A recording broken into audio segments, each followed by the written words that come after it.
الحمدللہ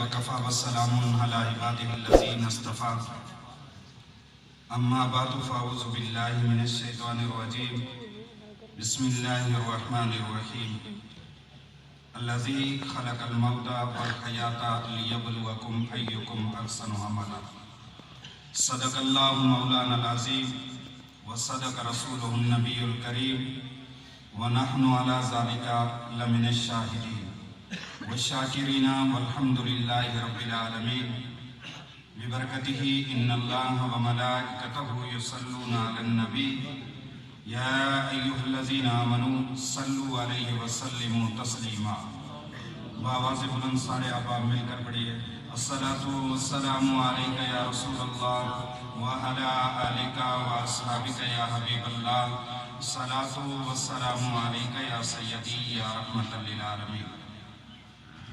واجب الاحترام حضرات علماء کرام، معزز سامعین، آج کی بزم صحیح اصال ثواب کے حوالے سے سجائی گئی ہے۔ راجہ ذوالفقار صاحب، راجہ ابرار صاحب، راجہ محبوب صاحب نے اپنے والد ماجد کے اصال ثواب کے لیے آج کی اس بزم صحیح کا اہتمام کیا۔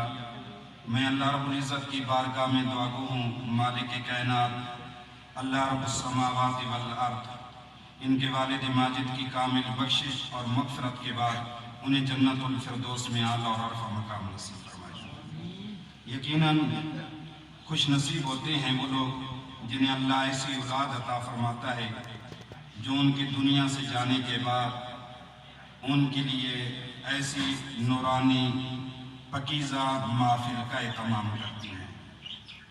قرآن مجید فرقان حمید کے جو الفاظ میں نے عنوان گفتگو بنائے ان میں خالق کائنات اللہ رب السماوات والارض حضرات انسان سے خطاب فرما رہا ہے کہ میں نے تمہیں اس دنیا کے اندر بے مقصد نہیں بھیجا، ایک خاص مقصد کے لیے بھیجا ہے۔ فرمایا الذی خلق الموت والحیاة لیبلوکم ایکم احسن عملا۔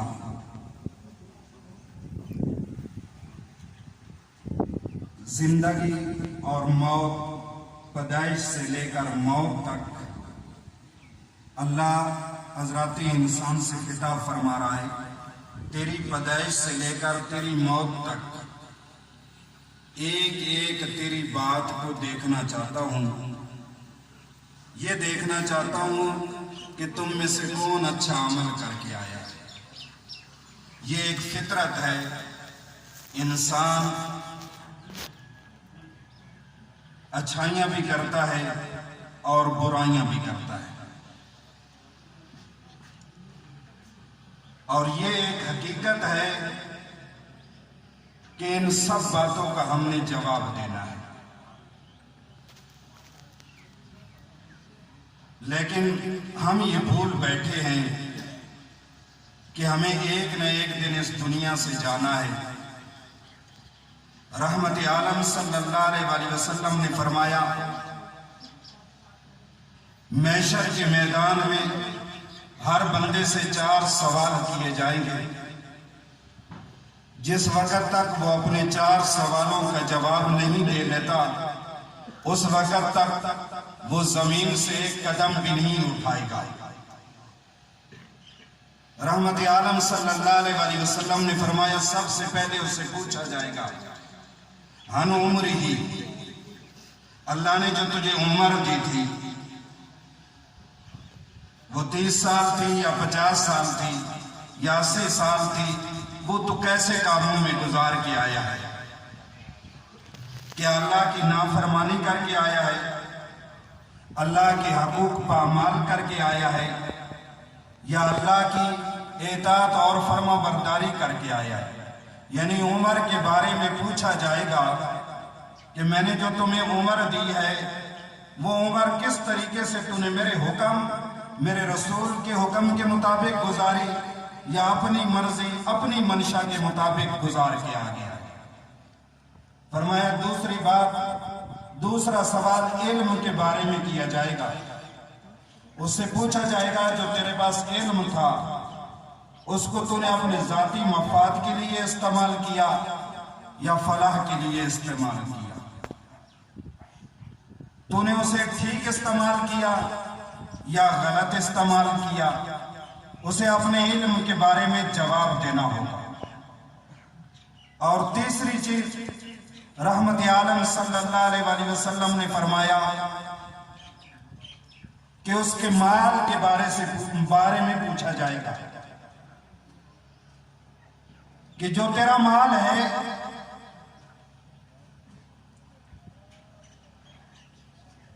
یہ کس طریقے سے، کس ذرائع سے تو نے کمایا؟ اس کے لیے اچھے ذرائع تھے یا برے ذرائع تھے؟ یا اللہ نے تجھے مال دیا تھا تو اس مال و دولت کے نشے میں آ کر تو نے اس کی مخلوق کے اوپر ظلم تو نہیں کیا، مخلوق کے ساتھ خیر خواہی کیا ہے؟ یا اپنے مال و دولت کے نشے میں تو مخلوق کو دباتا رہا؟ اور چوتھا، ہم سے ہمارے وجود کے بارے میں پوچھا جائے گا۔ اللہ تعالیٰ نے جو ہمیں وجود عطا کیا ہے یہ اس کی بہت بڑی نعمت ہے۔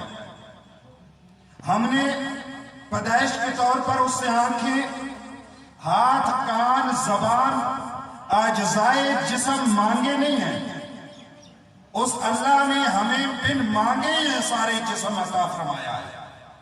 ہمیں جسم عطا کیا، تقریباً اس کے اندر 360 جوڑ بنائے، ہر ایک جوڑ کو سلامت بنایا۔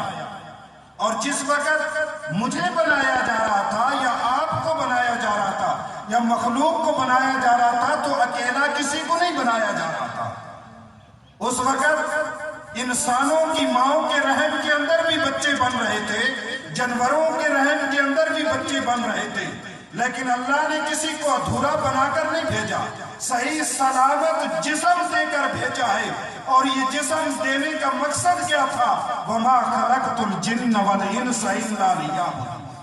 ہم نے جو تمہیں وجود دیا ہے، جو جسم دیا ہے، اس وجود کو ہماری ریاضت کے اوپر لگاؤ، اس پہ شکر ادا کرو۔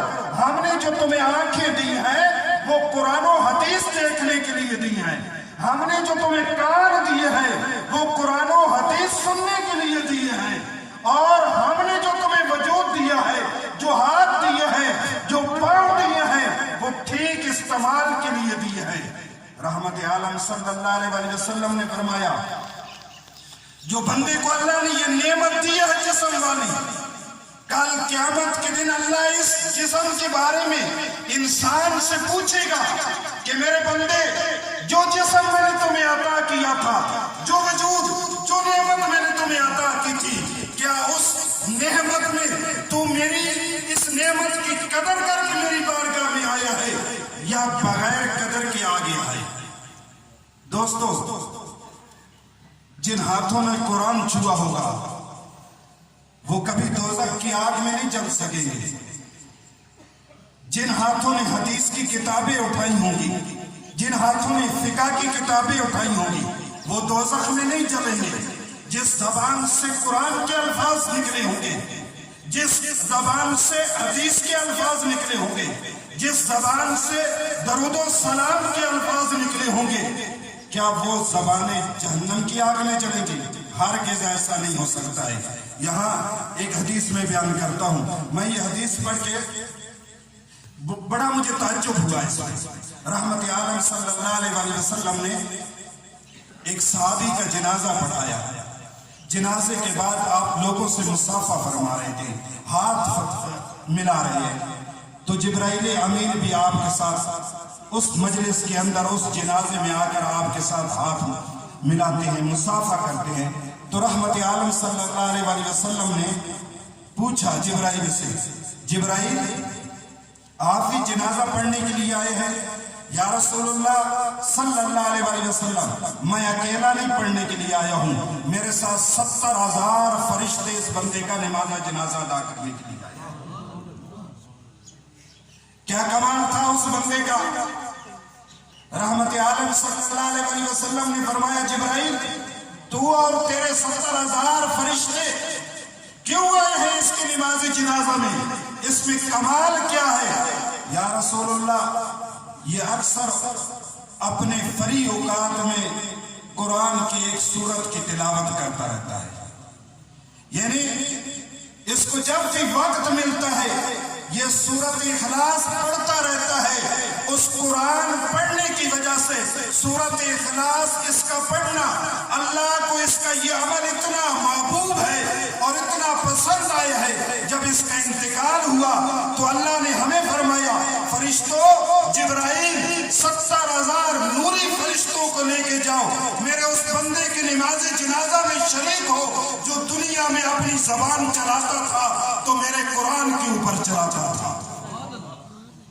تو فرمایا ہم نے تمہیں جو وجود دیا ہے اس وجود کے بارے میں ہم تم سے پوچھیں گے، تمہیں جواب دینا ہوگا کہ تم اپنی زبان اچھائیوں پہ چلا کے آئے ہو یا برائیوں پہ چلا کے آئے ہو۔ جس زبان سے ہم گالی گلوچ کریں، جس زبان سے ہم غیبت کریں، جس زبان سے ہم بہتان باندھیں، جس زبان سے ہم دوسروں کی چغلیاں کریں، میرے دوستو ایسی زبانیں جنت میں نہیں جا سکتی ہیں۔ جنت میں وہی جائیں گی جو پاکیزہ ہوں گی، یا بولیں گی اللہ کا قرآن بولیں گی، یا بولیں گی تو رحمت عالم صلی اللہ علیہ وسلم کا فرمان بولیں گی۔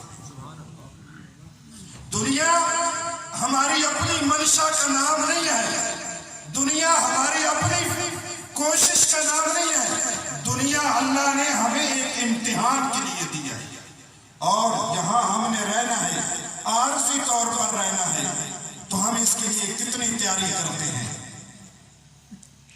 عارضی رہنا ہے، 60 یا 70 یا 80 یا 100 سال، حد 100 سال عمر پا لیں گے، لیکن اس کے بعد موت آ جائے گی، موت نے ہر صورت آنا ہے۔ اللہ کا قرآن کہتا ہے تم اپنے آپ کو اگر مضبوط پنجروں میں بھی بند کر لو نا، اپنے آپ کو جہاں چاہو، جس جگہ چاہو، جہاں چاہو اپنے آپ کو چھپا لو، لیکن کائنات میں کوئی ایسی جگہ نہیں ہے جہاں پر موت آ کر اپنی دستک نہ دے۔ موت نے تمہارے پاس آنا ہے اور موت کے بعد ہمیں ایک نئی زندگی گزارنی ہے، نئی زندگی۔ اس زندگی کے لیے اگر ہم اس دنیا پہ اللہ اور اس کے رسول کی فرما برداری اور اطاعت گزاری کر کے جائیں گے تو رحمت عالم صلی اللہ علیہ وسلم نے فرمایا جب مومن کی روح نکلتی ہے اس کے جسم سے، جب مومن کی روح اس کے جسم سے نکلتی ہے تو ایسے نکلتی ہے کہ جیسے کسی گلاس میں پانی رکھا ہوا تھا اور یکدم اسے الٹا کر دیا تو پانی جلتی کے ساتھ گلاس سے بہہ گیا، زمین پہ گر گیا ہے۔ مومن کے جسم سے جب روح نکلتی ہے اور فرشتہ آ کر، اللہ کے نبی نے فرمایا کرامن کاتبین، یعنی فرشتے ہمارے ساتھ ویسے بھی ہوتے ہیں، لیکن اللہ کے نبی نے صحابہ سے فرمایا جیسے تم مجھے دیکھ رہے ہو نا میں تمہیں دیکھ رہا ہوں۔ جب بندے کو موت آتی ہے نا تو اس کے پاس فرشتہ آتا ہے، ملک الموت آتا ہے یا اس کے ساتھ فرشتے ہوتے ہیں، جب وہ اس کے ساتھ آتے ہیں جیسے تم مجھے سامنے بیٹھ کر دیکھ رہے ہو اور میں تمہیں سامنے دیکھ رہا ہوں، وہ موت کے فرشتوں کو آتے ہوئے ایسے ہی سامنے دیکھتا ہے۔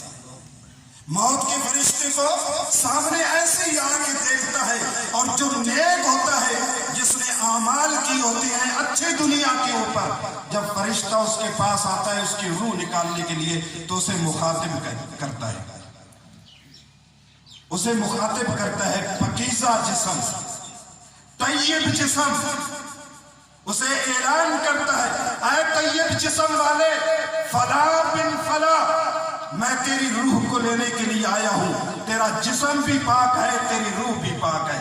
رحمت عالم صلی اللہ علیہ وسلم نے فرمایا اس کے جسم سے روح ایسے نکلتی ہے، ایسے نکلتی ہے جیسے جو ہے نا مکھن سے بال نکالا جائے اور اس میں دراڑیں نہیں پڑتی ہیں، یعنی مومن کے جسم سے جب روح نکلتی ہے تو اس کے جسم میں دراڑیں نہیں پڑتی ہیں، اس کا جسم زخمی نہیں ہوتا ہے، وہ آرام اور سکون سے نکل آتی ہے۔ اور جب کسی نافرمان کی روح نکلتی ہے تو رحمت عالم صلی اللہ علیہ وسلم نے فرمایا جب وہ فرشتے کو آتے ہوئے دیکھتا ہے نا تو ایک فرشتہ اسے کہتا ہے جو کچھ تو نے کھانا تھا وہ تو نے کھا لیا،